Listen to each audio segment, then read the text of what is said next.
Just next to the city hall is one of Istanbul's oldest landmarks, the aqueduct. It was built by the Romans to carry water from the countryside to supply their city. It was a vital lifeline and vulnerable to attack. As the city was constantly besieged, the Emperor Justinian planned a reserve supply. It's there to this day, underneath the city pavements, a mysterious, eerie sunken system. 12 ranks of Roman columns support the roof. Altogether, there are 336 of them. In the darkness, the cistern looked as if it went on forever, so we set off to explore its hidden depths. It was cold down there and water kept dripping off the roof, but that was the least of our problems. In the gloom of the sunken cistern, there were far bigger things to bother about. This pillar. Oh! You can make a very good fender. I think we're bored for this as well. Can we have a motor, please? Yes, Oh, you wet me. yeah.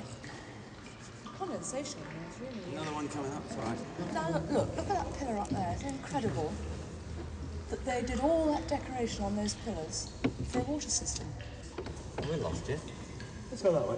Right, left hand down, pull together. Ooh, it's very dark down there. Ooh. It's quite ghostly, actually.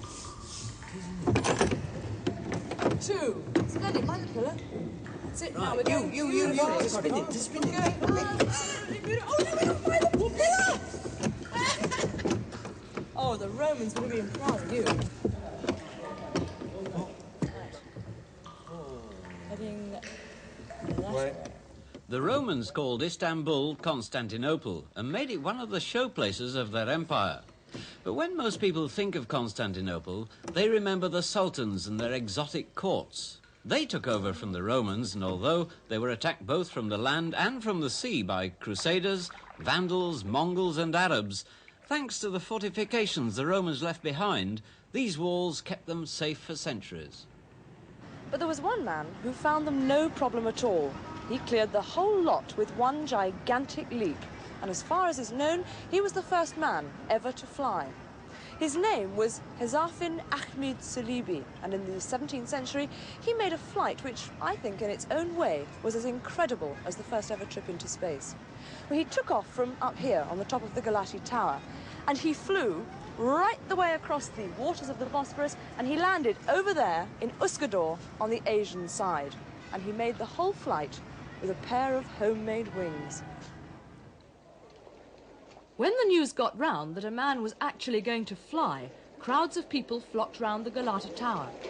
High above them they could see Hezarfen standing on the parapet, preparing to launch out into space.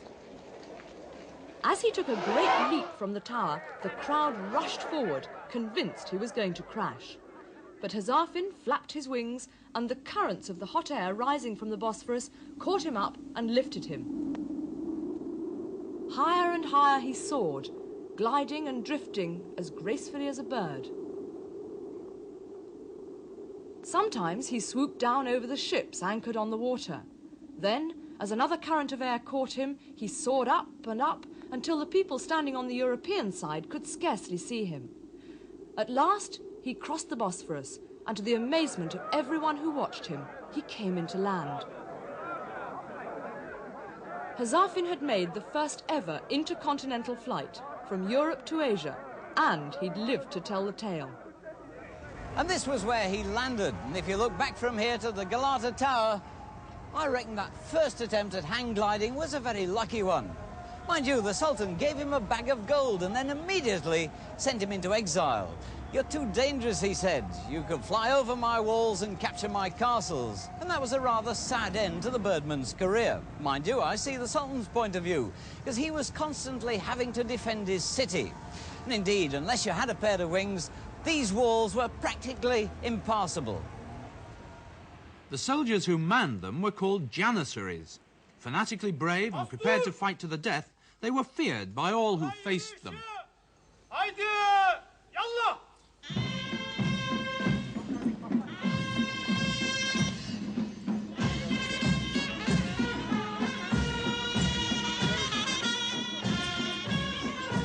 The original Janissaries were captured Christian slaves, taken as children and trained by their new masters to kill or be killed.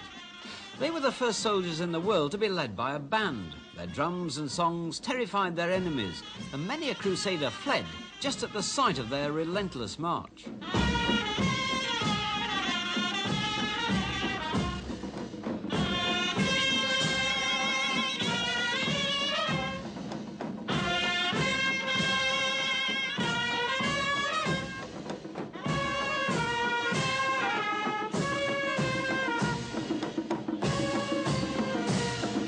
This ceremonial band is all that's left of those once ferocious Janissaries.